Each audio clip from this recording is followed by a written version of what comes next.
So one day I was at the end of a long day at work at the plant and just, got done taking a look at an issue we had on the floor, and I was heading back upstairs and I saw this guy, second shift guy. His name was Joe.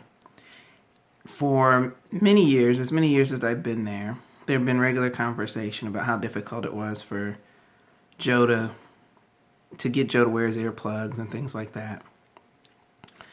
And, supervisors and managers telling stories about how, they were just really frustrated with this guy and basically considering it hopeless.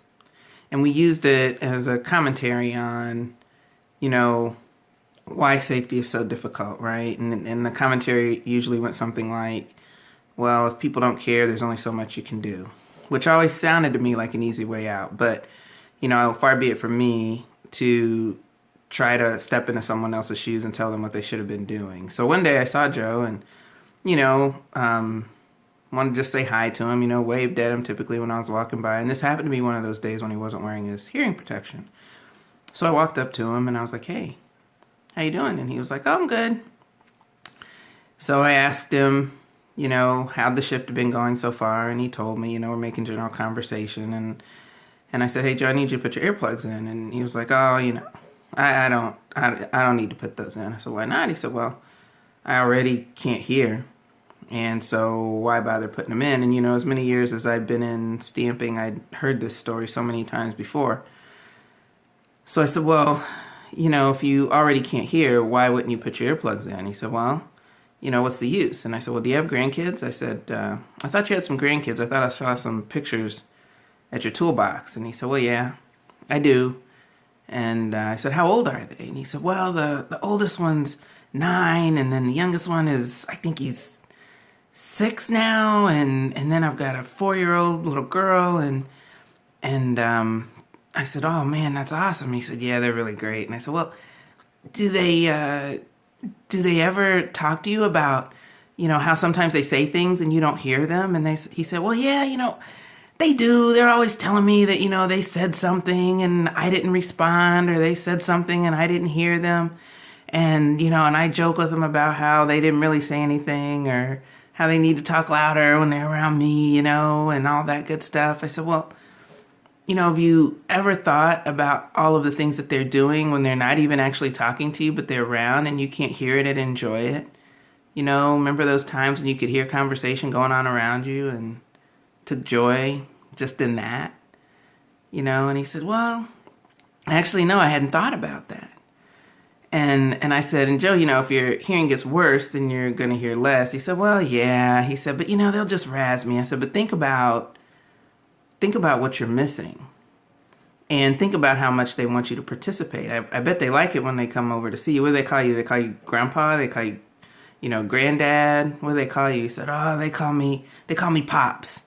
And I said, well, what you don't want is for them to tell stories about, their pops, about how he can't hear and how there's things going on in their lives that they really would like to tell you about, but they can't because they don't think you'll hear them, or it's not worth the time it takes.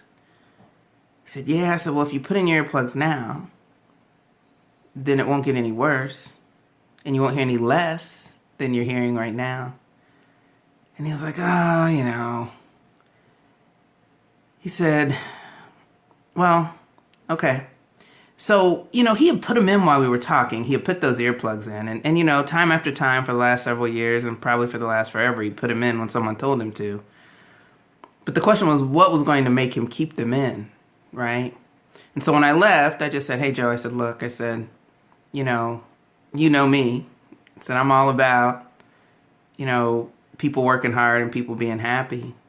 I said, so I'm guessing you're about the same thing, because I know you work hard when you come in every day, and I know you want yourself and your grandkids to be happy. So, maybe the next time you're sitting here huffing about your earplugs, you think about them, and you think about how great things can be if you treasure what you've got, and, just kind of be there for them as much as you can.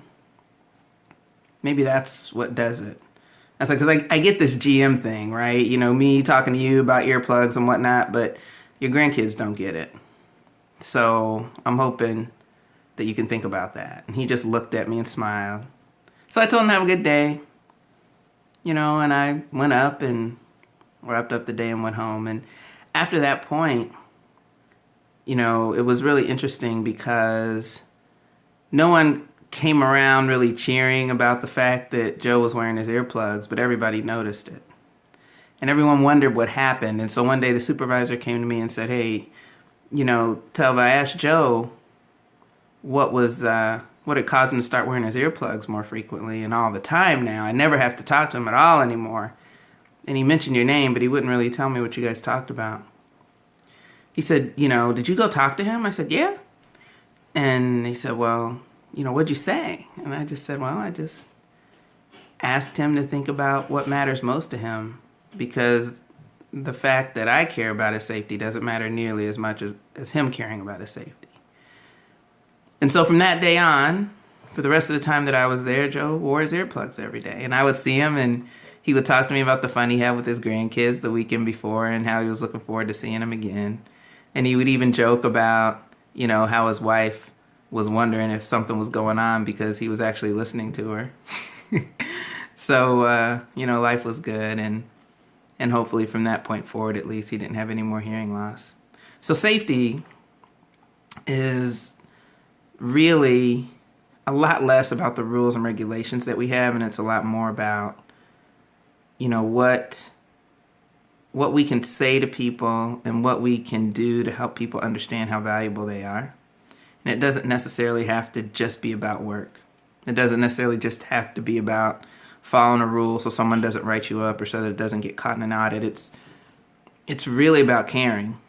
And it's really about figuring out what it is for each person or what it is for that group of people that makes them understand that you care and that you understand and that you understand that they're a person and that you're a person too, right? So this year, what we're trying to do is make safety personal, not only for ourselves. As you know, we have a corporate campaign that is very serious about the fact that safety is personal, but we as leaders, which is everyone in this room, have the ability to turn situations in such a way that people understand that they're valued and they understand why safety is really important to them. So what we want to work on this year is having conversations with people and just talking to them and meeting them where they are, right? So that they can be the best person from a safety perspective that they can be. And any contribution that we can make to that for ourselves and for each other is very worth it. So there's a lot of ways to make safety personal. You know, this example was one of them. And I hope you find it useful and can find examples or things that you can do that are similar to really make people look at safety in a different way and to help them value it. All right, guys. So here we go. We're going to try to do something different in the way we look at safety. I'm really confident that with practice, we can do this, right? This isn't something you should just be able to do without trying a few times, maybe messing up a few times. That's cool, right? But if we practice, if we really try to do anything, including making safety personal, then we get better at it. And I truly believe that our company will be better for it if we really try.